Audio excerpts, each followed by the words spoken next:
और हम भोलेनाथ जी से यही प्रार्थना करते हैं कि आपका समर्पण दूधनाल के लिए क्या पूरे तालुका के लिए ऐसे ही बना रहना चाहिए।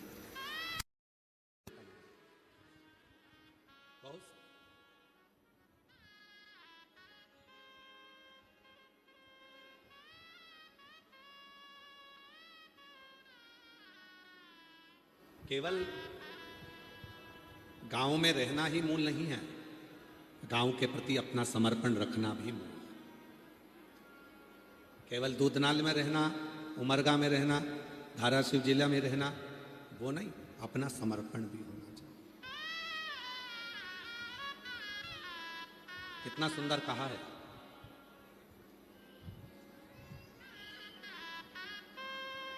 जिस गांव में तुम्हारा जन्म हुआ है, जिस भूमि पर तुम्हारा जन्म हुआ है, उसके प्रति थोड़ा सा कर्ज तुम्हारे माथे पर रहता है, और वो कर्ज को मिटाने का एक ही तरीका है कि उस गांव का विकास हो, उस गांव का विकास। और मैं श्री राजेंद्र आनंदराव जी पाटिल जी आपको धन्यवाद देता हूं कि इस दूधनाल गांव को जो नहीं भी जानते थे, नहीं पहचानते थे, उन्होंने अपने अपने गूगल पे सर्च किया कि सीहोर वाला बाबा आ रहा है तो आखिर ये दूधनाल है कहाँ, कितने किलोमीटर दूर है। बोलो बोलो, सही है कि गलत है? कई लोग ऐसे होंगे जो इस गांव में कभी नहीं आए होंगे, पर उन्होंने सर्च कर कर देख कर कि आखिर है कहाँ, कहाँ दूधनाल है कहाँ। और लोग इसी को राष्ट्र के प्रति, इसी को अपने गांव के प्रति समर्पण कहते हैं। एक बार राजेंद्र पाटिल जी के लिए जोरदार ताली बजाकर उनके लिए साधु बहुत बहुत इसी को समर्पण करते हैं। समर्पण का भाव यही है। और आपसे भी निवेदन है, जितने शिव महापुराण की कथा को श्रवण करने के लिए आप दूर दूर से आए हैं, आप लोगों से निवेदन है, बन सके अपने गांव के बच्चों को अच्छी शिक्षा दीजिए, अच्छी चिकित्सा दीजिए। 1 रुपया भी किसी को दान मत दीजिए, मत करो कहीं पर दान, 1 रुपया किसी को मत दो, पर अपने गांव के बच्चों को जिनको पढ़ना है, एजुकेशन करना है, उनके पास में धन नहीं है और बाबा ने यदि आपको दिया है तो उन बच्चों को पढ़ाने का जिम्मा उठाइए। पढ़ाई है, शिक्षा है, अच्छी शिक्षा दो, अच्छी चिकित्सा दो।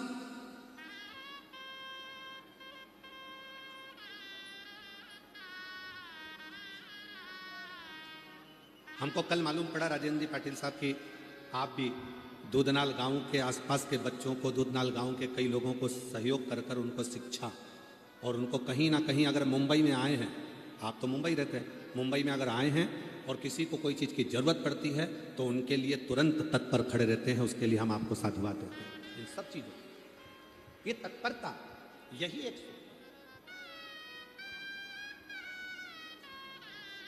इसी को श्रेष्ठता का। आओ कभी सीहोर, हमारी तरफ से निमंत्रण है आपको। जब तुम्हारा मन पड़ जाए, जब तुम पर बाबा कृपा कर दे, तो एक दिन सीहोर आकर देखो। आप लोग जो झोली में थोड़ा सा दान देते हो या कोई काउंटर पे सहयोग देते हो, आकर देखो तुम्हारा दिया गया वो 1 रुपया सही जगह लग रहा है कि नहीं लग रहा है। स्वयं को आना चाहिए, देखना चाहिए। गाय, बेटी और लक्ष्मी, ये 3 देने से पहले सोचना चाहिए। गौ माता को देने से पहले सोचो, लक्ष्मी को देने से पहले सोचो, और बेटी को देने से पहले सोचो।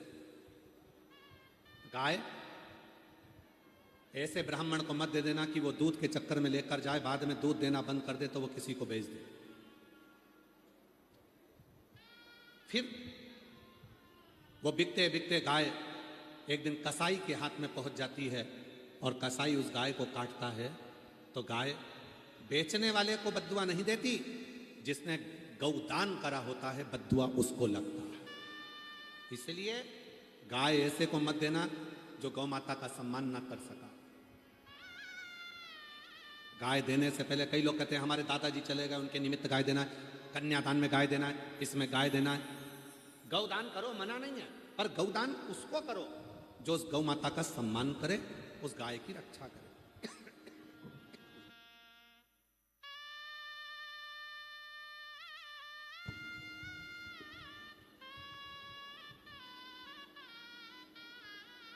जो गौ माता का सम्मान करे, गाय की रक्षा करे। लक्ष्मी दो, पैसा दो, पर ऐसे भिखारी के कटोरे में, ऐसे भिक्षुक के कटोरे में पैसा मत देना कि तुम्हारे पैसे को ले जाकर शाम को मदिरा में लगा दे, जुए में लगा दे, मांसाहार में लगा दे, वैश्यावृत्ति में लगा दे।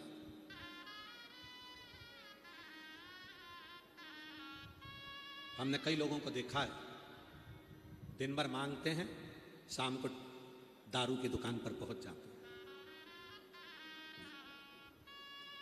लक्ष्मी गलत कटोरे में जाती है और गलत जगह पर जाती है तो दान करने वाले को रोना पड़ता है। गाय गलत जगह चली जाती है, गौ माता, तो दान करने वाले को रोना पड़ता है। लक्ष्मी गलत कटोरे में चली गई, किसी के कटोरे में दे दी और उसने शाम को मदिरा में, जुए में, मांसाहार में, वैश्यावृत्ति में, गलत काम में लगा दिया, तो वो लक्ष्मी भी रोती है, बद्दुआ देती है। देने से पहले विचार करो, कहां दे रहे हो, किसको दे रहे हो, क्यों दे रहे हो। इसीलिए हम आप लोगों का हर कथा में बारंबार कहते हैं कि तुम देते हो तो एक बार सीओर में आकर देखो कि तुम्हारे धन का कितने बच्चे पढ़ाई कर रहे हैं, तुम्हारे धन से कितने लोग भोजन कर रहे हैं, तुम्हारे धन से कितनों की चिकित्सा हो रही है, तुम्हारे धन से कितनी एम्बुलेंस चल रही है, तुम्हारे धन से कितनों की व्यवस्था हो रही है, तुम्हारे धन से क्या क्या क्रम हो रहा है। तुम्हें स्वयं को आकर देखना चाहिए, स्वयं को।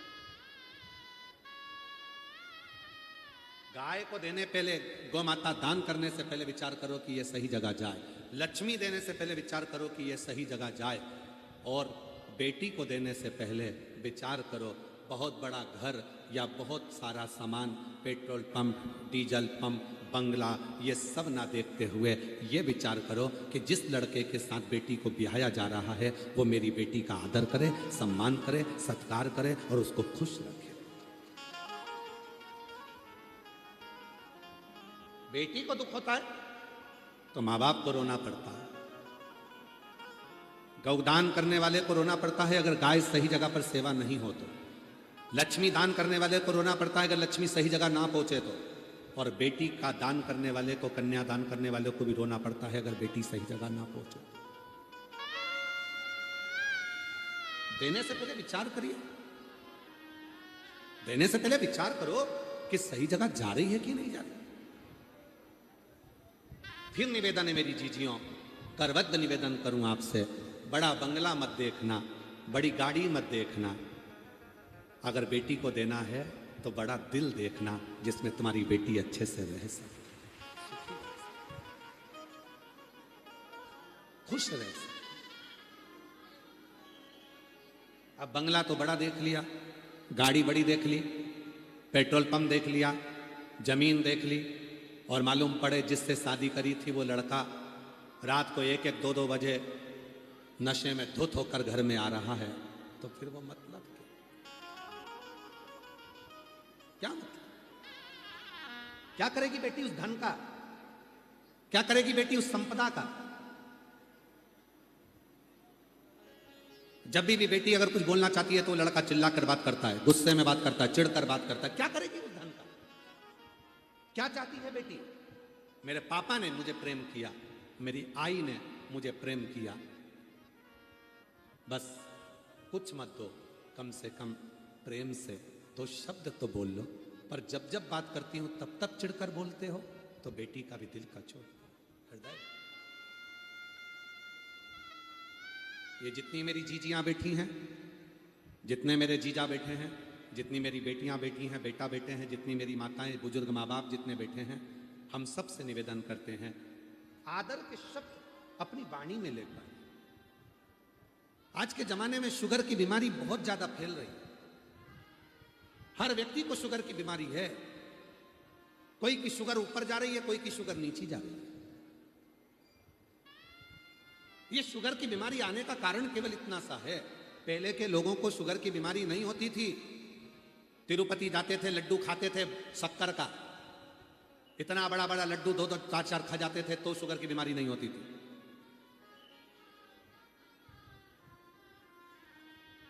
शिरडी जाते थे तो वहां से लड्डू लेकर आते थे, वो भी लड्डू खाते थे। पंढरपुर जाते थे तो वहां से भी लड्डू लेकर आते थे, वो भी लड्डू खाते थे। तीर्थ करने जाते थे तो वहां से भी लड्डू लाते थे, वो भी लड्डू खाते थे। रामेश्वरम, काशी, सब दूर से लड्डू लाते थे, खाते थे। शुगर की बीमारी नहीं होती थी। अभी अभी शुगर की बीमारी हो रही है। क्यों? क्योंकि पहले शुगर की बीमारी इसलिए नहीं होती थी, लोग मीठा खाते थे तो जीवान से मीठा बोलते थे, तो शुगर लेवल में रहती थी। आजकल शुगर की बीमारी इसलिए हो गई है कि लोग मीठा खाते तो हैं पर जीवान से कड़वा बोलते हैं, मीठा नहीं बोल पाते। जिस दिन तुम मीठा बोलना चालू कर दोगे उस दिन तुम्हारी शुगर लेवल में आ जाएगी। शुगर लेवल में रहना प्रारंभ कर। डॉक्टर से जाकर पूछो शुगर की बीमारी क्यों होती है। निवेदन है, सीहोर वाले महाराज के कहने पर एक बार डॉक्टर साहब से पूछना कि शुगर की बीमारी क्यों होती है। डॉक्टर कह देंगे अधिक टेंशन ले रहे हो, अंदर अंदर थोड़ा ना कुछ रख रहे हो, भूखे रह रहे हो, चिंता में रह रहे हो, टेंशन ले रहे हो, इसलिए शुगर की बीमारी हो रही है। वो टेंशन आया क्यों? क्योंकि तुम जीवान से मीठा नहीं बोल पाए, अंदर ही अंदर भीतर की भीतर कुड़ते रहे, अंदर की अंदर जलते रहे, अपने आप में तुम अहंकार में फूले रहे, भीतर की भीतर कुड़ते रहे, इसलिए वो बीमारी तुम्हें लग गई। अगर यही शुगर तुम निकाल देते, अगर तुमको थोड़ा भी तकलीफ थी, प्रेम से आपस में बैठकर अपनी पत्नी से, बच्चों से, परिवार से बात करते, खूब हंसी मजाक करते, स्नेह से बोलते, तो वो शुगर तुम्हारी जीवान से निकलती तो शुगर का लेवल बराबर हो जाता और तुम्हें टेंशन नहीं होता। टेंशन नहीं होता तो बीमारी नहीं। ये बीमारी लगी क्यों है तुम्हारे? और बाद में दोष किसको दे रहे हो? हे भगवान तूने क्या कर दिया, मुझे शुगर की बीमारी दे दी। भगवान मन में सोचा खुद मीठा बोल नहीं रहा और मेरे से बोल रहा शुगर की।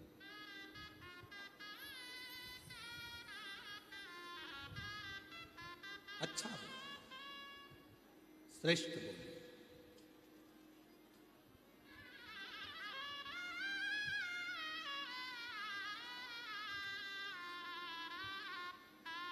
और मत बुरे कर्म कर बंदे वरना पछताएगा, भगवान की आंखों से तू बच नहीं पाएगा, तू बच नहीं पाएगा।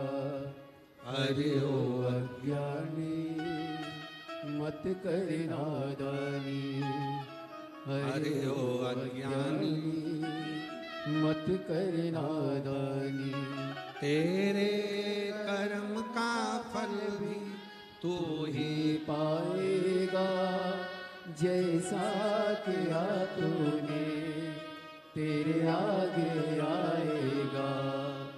मत बुरे कर्म कर बंदे वरना पछताएगा, भगवान की आंखों से तू बच नहीं पाएगा, तू बच नहीं पाएगा।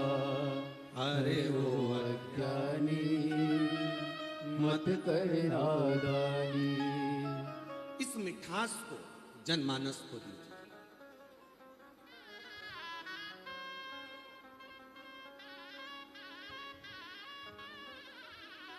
सीखो मेरे भोले बाबा से। विष पीते हैं, अमृत देते हैं।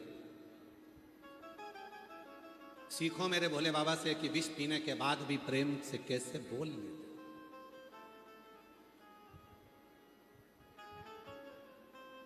कंठ में विष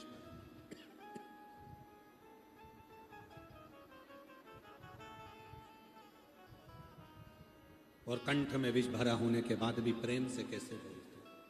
कैसे? विचार करना। हमने कई लोगों से पूछा क्यों भैया घर में आते हो चिड़चिड़ करते हो? अरे गुरुजी तुमको क्या मालूम हमें इतना टेंशन रहता है। तो वो सारा टेंशन पत्नी पे निकालोगे? सारी चिंता क्या पत्नी को ही दोगे? बाहर तो अच्छे से रहते हो, फोन पे बात करते हो, अपने दोस्तों से तो बड़े खिलखिला के बात करते हो,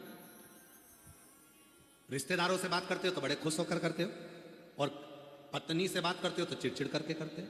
क्यों भैया क्या हुआ? तो कई लोगों ने कहा हम बहुत चिंता में रहते हैं, बहुत टेंशन में रहते हैं। टेंशन में रहते हो तो पत्नी पर गुस्सा करोगे, चिड़चिड़ करोगे।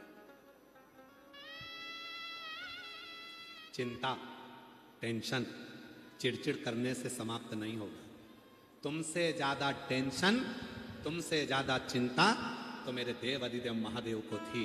विष पिया, कंठ में भर लिया विष को। पत्नी उस विष को संभाल रही है तो पत्नी नीली पड़ गई।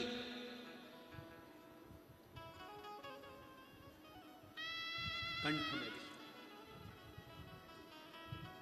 इतना कंठ में विष भरा है, ऊपर से धतूरा कांटे वाला शरीर पे पड़ा है।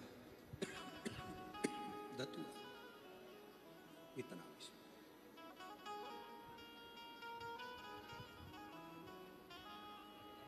कितना टेंशन होगा सोचो। उसके बाद भी मेरे देव अधिदेव महादेव प्रेम से बोलते हैं,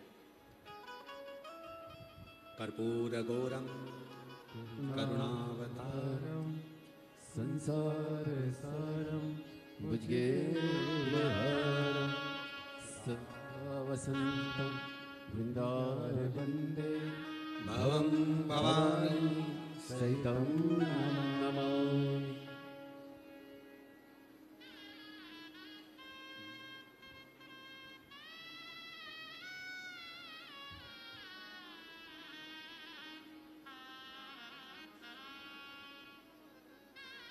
शांत, एकदम शांत, कोई आडंबर नहीं, कोई क्लेश नहीं। एक बार नंदी ने पूछ लिया था भोलेनाथ जी से, तुम्हारे कंठ में विष भरा है, तकलीफ हो रही होगी, फिर भी इतने प्रेम से तुम सबसे कैसे मिल लेते हो? शिव कहते हैं, अपने दर्द को, अपने दुख को किसी को कह भी दूंगा तो वो मेरा दुख थोड़ी ना आधा कर देगा। पत्नी पर आकर तुम चिड़चिड़ कर भी दोगे, घर पर अपनी धर्म पत्नी से तुम गुस्से में आकर बोल भी लोगे, तो क्या तुम्हारा टेंशन आधा हो जाएगा? जम के बोलो रे भाई, हो जाएगा क्या? नहीं हो सकता। जब पत्नी को बोलने पर भी तुम्हारा टेंशन आधा नहीं हो सकता, भाई को बोलने पर भी तुम्हारा टेंशन आधा नहीं हो सकता, रिश्तेदारों को बोलने पर भी तुम्हारा टेंशन आधा नहीं हो सकता, तो तुम अपने टेंशन को जगत में क्यों कहो? कितना सुंदर कहा है। हो सके तो अपने अड़ोसी पड़ोसी को भी बोलना ये वाली बात। कौन सी? सोना घर से जाए, आभूषण घर से जाए, चलेगा। कपड़े घर से जाएं, चलेगा। बर्तन घर से जाएं, चलेगा। पर घर की बात घर से जाए, ये कभी नहीं चलेगा। चेन चली गई ना, चले जान दो। अंगूठी चली गई ना, चले जान दो। घर से कपड़े चले गए ना, चले जान दो। बर्तन चले गए ना, चले जान दो। घर से सामान चले गया, चले जान दो। पर घर की बात घर से कभी नहीं जाना चाहिए। क्यों? जब घर की बात बाहर चली जाती है तो फिर ये सारा घाटा तो अपनी जगह है। जब घर की बात घर से चली जाएगी, अंदर की बात बाहर चली जाएगी, तो वो घाटा लगेगा जो जिंदगी में कभी सह नहीं पाओगे। इसलिए धन गया जान दो, आभूषण गए जान दो, कपड़े गए जान दो, बर्तन गए जान दो, हाथ की घड़ी चली गई घर से, कोई बात नहीं। पर घर की बात घर से निकल कर नहीं जाना चाहिए। घर की बात घर में रहना चाहिए। चिड़चिड़ करो, पर याद रखना, तुम्हारे चिड़चिड़ करने से, तुम्हारे टेंशन बोलने से, देने से क्या तुम्हारा टेंशन आधा हो जाएगा? नहीं होगा। तुम्हारा डिप्रेशन आधा हो जाएगा? नहीं होगा। तुम दूसरे को टेंशन देकर करना क्या चाहते हो? इसलिए एक काम करो, बाहर शंकर जी जैसे हो जा। कंठ में विष है पर मस्तक पर गंगा है, इसलिए मुस्कुरा कर चलते हैं। मेरे ओ घरदानी, कितना भी टेंशन हो, घर में आओ तो सिर पे गंगा लेकर आओ, भेजा ठंडा कर कर आओ, इतने मस्त होकर आओ कि कितना भी गुस्सा, कितना भी चिड़चिड़, कितना भी क्लेश, घर में आते से ही तुरंत आवाज लगाकर अपनी पत्नी को, क्यों आज तूने दाल बनाई क्या? वही जो पहले बनाई थी, बहुत शानदार बनी थी, वैसी बना ना तू। बच्चों के साथ इधर आओ रे, आओ मेरी गोदी में बैठो, इधर आओ, बच्चों के साथ गेम खेलो, थोड़ा एंजॉय करो, हंसी मजाक करो। मालूम पड़े दुकान से आए, ऑफिस से आए और मुसद्दी लाल जैसे बैठ गए। पत्नी चाय लेकर आई तो चिल्ला, ठंडी लेके आ गई, चिड़चिड़ कर रहे, जरा सा कुछ बोल दिया चिड़चिड़ कर रहा, बच्चा खेल रहा था उसमें चिड़चिड़ कर रहा, माँ ने कुछ बोल दिया चिड़चिड़ कर रहा, पापा ने कुछ बोल दिया चिड़चिड़ कर रहा। अरे भाई, घर में आया है ना, बाहर था ना, घर में आए हो ना, चेहरे पर स्माइल रखना। सारी समस्या का हल एक लोटा जल है। उसी तरह घर की सबसे बड़ी समस्या क्रोध का हल भी तुम्हारे चेहरे की मुस्कुराहट है। तुम मुस्कुराहट दोगे तो मुस्कुराहट मिलेगी, प्रसन्नता। भूल गए लोग, दुनिया भूल गई। आजकल लोग बंदर से कहते हैं दांत दिखा, और घर में खुद नहीं दिखा पाता। घूमने के लिए अयोध्या गए, चित्रकूट गए, यहां गए, वहां गए, ब्रज गए, और बंदर से कह रहा है दांत दिखा, बिस्कुट दे, दांत दिखा। बंदर भी मन में सोचता है काय को दिखाऊं, तू तेरे घर में दिखा था। घर में तो मुसद्दी लाल जैसा रहता हूं, एकदम अकड़ में, गुस्से में, चिड़चिड़ कर, क्रोध कर, अपशब्द बोलकर। प्रेम से अगर तू घर में दांत दिखा सकता है तो फिर मैं भी तुझे दांत दिखा सकता हूं। प्रेम। शिव को क्या चाहिए, भगवान शंकर को क्या चाहिए? 13 जून को पुरुषोत्तम मास अधिक मास की शिवरात्रि है, 3 साल में एक बार पड़ती है। उसका ऑनलाइन अभिषेक शाम को 7 बजे आस्था चैनल पर आप सब अपने अपने घर में मिट्टी का शिवलिंग बनाकर, पार्थिव शिवलिंग बनाकर तैयार रखना। शाम को पूजन करने बैठेंगे। शिव को क्या चाहिए? पूरी पूजन की सामग्री आस्था चैनल पर कथा चालू होने से पहले चलती है, कथा विराम होने के बाद चलती है। उस पूरी सामग्री में देखना कि कहीं पर भी धन खर्च होने का सामान शंकर को नहीं चाहिए। चावल के दाने 11 तुम्हारे घर में है, समी का पत्ता तुम्हारे घर में है, बेलपत्र का पत्ता घर में है, कनेर का फूल घर में है। जो सामग्री, थोड़ा सा कच्चा दूध, 1 चम्मच 2 चम्मच, थोड़ा सा उसमें शक्कर या गुड़ मिला हुआ तुम्हारे घर में है। ज़्यादा शिव जी को कुछ नहीं चाहिए, बस हृदय से प्रेम देना शंकर जी को प्रारंभ करो। शिव जी तुम्हें दुनिया का सारा भंडार भरना प्रारंभ कर देंगे। तुम प्रेम नहीं दे, तुम स्नेह नहीं दे पाए।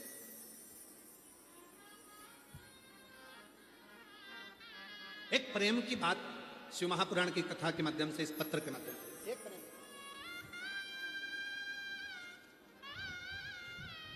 देखिए, प्रेम की बात बता रहे हैं आपको। मैं लातूर जिला तहसील शिरूर अनंतपाल गांव आनंदवाड़ी को रहने वाली हूं। कहीं बैठी हो तो हाथ हिला सकती हैं। मैं लातूर जिला तहसील शिरूर अनंतपाल गांव आनंदवाड़ी को रहने वाली हूँ। मेरा नाम पल्लवी बसंत शिरूरे है। कहीं बैठी हो तो हाथ हिला सकती हैं। पल्लवी बसंत शिरूरे। मेरा मोबाइल नंबर ये है। आ जाओ, बच्चों को लेकर आ जाओ। लिया बच्चों, गुरुदेव।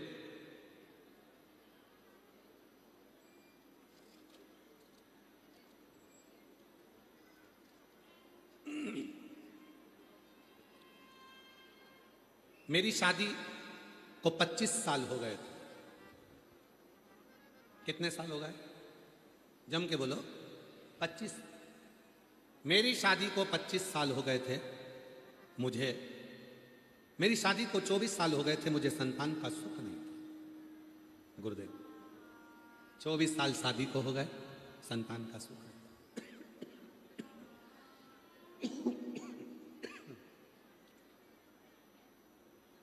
मुझे लोग ताने मारते थे। मुझे ननंद ने कहा सीहोर वाले महाराज जी की कथा सुन, और मुझे आंकड़े की जड़ का उपाय सुझाए। तब मैंने आंकड़े की जड़ का मंदिर जाकर उपाय भी किया। संतान का सुख उस समय पर नहीं। मैंने आपके कहने पर ऑनलाइन सावन के महीने में पार्थिव शिवलिंग का पूजन भी किया।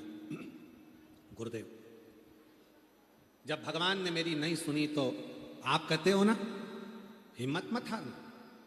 शिवजी के मंदिर में जाकर नंदी के पास बैठकर शिवजी से अपने प्रेम की बात करो। मैं ना तो कोई मंत्र जानती हूँ, ना कोई मैं स्तुति जानती हूँ, ना मैं कोई श्लोक जानती हूँ। केवल मैं शंकर जी के मंदिर में जल चढ़ाने जाती और नंदी के पास बैठकर कुछ नहीं कहती, बस एक ही बात कहती, वो सीहोर वाला महाराज है ना आपका चेला, वो व्यास पीठ पर बैठकर कहता है कि जो मांगो वो मिलेगा। मैं शंकर जी से कहती तू मेरी मत सुन, तो सीहोर वाले चेले की तो सुन ले। उसकी हंसी उड़ जाएगी, और उसकी हंसी उड़ेगी तो लोग उस पर उंगली उठाएंगे, ताना देंगे। अगर मुझे कुछ नहीं देगा तो उसकी भी तो इज्जत जा रही है। तू तेरे चेले की तो देख, सीहोर वाले की। गुरुजी रोज जाती, रोज यही कहती। 2 बार पशुपति व्रत कर लिए, 2 बार बाबा के कुबरेश्वर धाम चली गई, और बाबा की ऐसी कृपा हो गई 25 साल के बाद बाबा की कृपा से 5 सितंबर 2025 को मेरे घर में 2 पुत्रों ने जन्म ले लिया। ये बाबा, ये शिव की कृपा, ये शंकर की।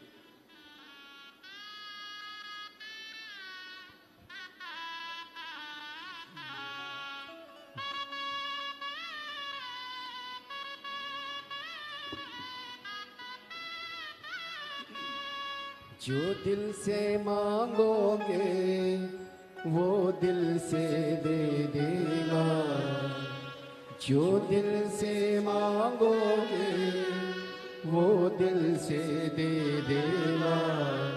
मेरा भोला भंडारी है, खाली झोली भर देगा। मेरा भोला भंडारी है, खाली झोली भर देगा। 25 साल के बाद हुए, एक बार जोरदार ताली बजाएं साथ। मस्तक पे चंदा है उजियारा कर देगा। मस्तक पे चंदा है उजियारा कर देगा। मेरा भोला भंडारी है, खाली झोली भर देगा। मेरा भोला 25 साल के बाद हुए हैं, जोरदार ताली बजाएं। खाली झोली भर देगा। मस्तक पे चंदा है उजियारा कर देगा। मस्तक पे चंदा है उजियारा कर देगा। मेरा भोला भंडारी है, खाली झोली भर देगा। मेरा भोला भंडारी है, खाली झोली भर देगा। आप आए हो, प्रेम से बोलो तो उसको, प्रेम से उसको निवेदन तो करो, प्रेम से उससे बातें तो करो। जब प्रेम से बात करोगे, जब प्रेम से निवेदन करोगे, स्वीकार करो, स्वीकार करो। आप और हम प्रेम की भाषा बोलना बंद कर, आप और हम प्रेम की वाणी बोलना बंद कर।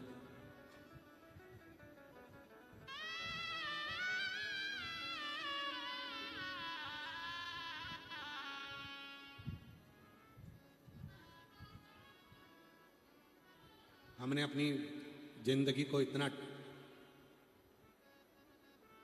संघर्षपूर्ण बना लिया है कि हम परमात्मा से अपने मन की बात भी नहीं कर पाते।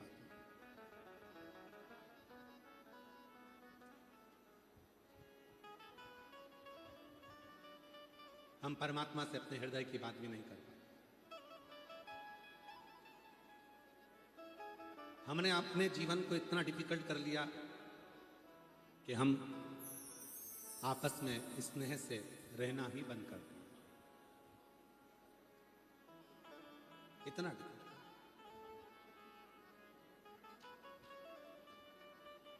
जब प्रेम, स्नेह, वात्सल्यता, करुणता अपने भीतर होगा तो शिव को मिलने में देरी नहीं होगी। पश्चिम बंगाल में एक शिवजी का प्राचीन मंदिर है, तारकेश्वर महादेव।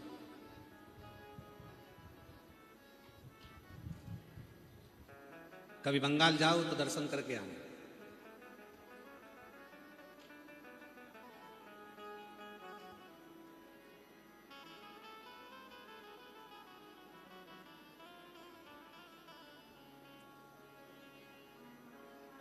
हुबली के पास में आता है तारकेश्वर महादेव, पश्चिम बंगाल। कभी किसी से पूछना कि तारकेश्वर महादेव की लीला क्या है।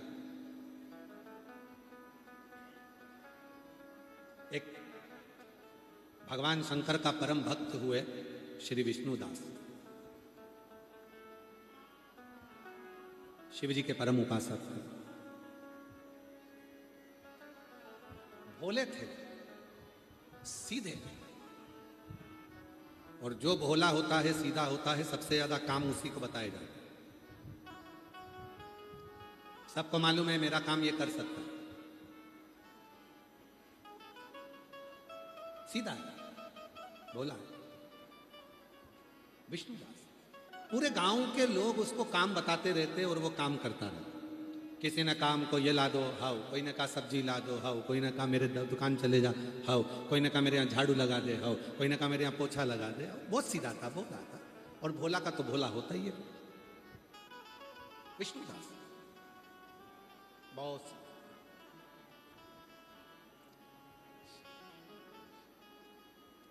पश्चिम बंगाल की कथा है तारकेश्वर महादेव की।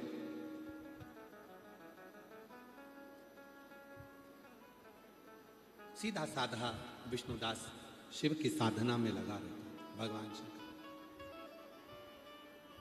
बस उसका एक नियम बड़ा विचित्र था।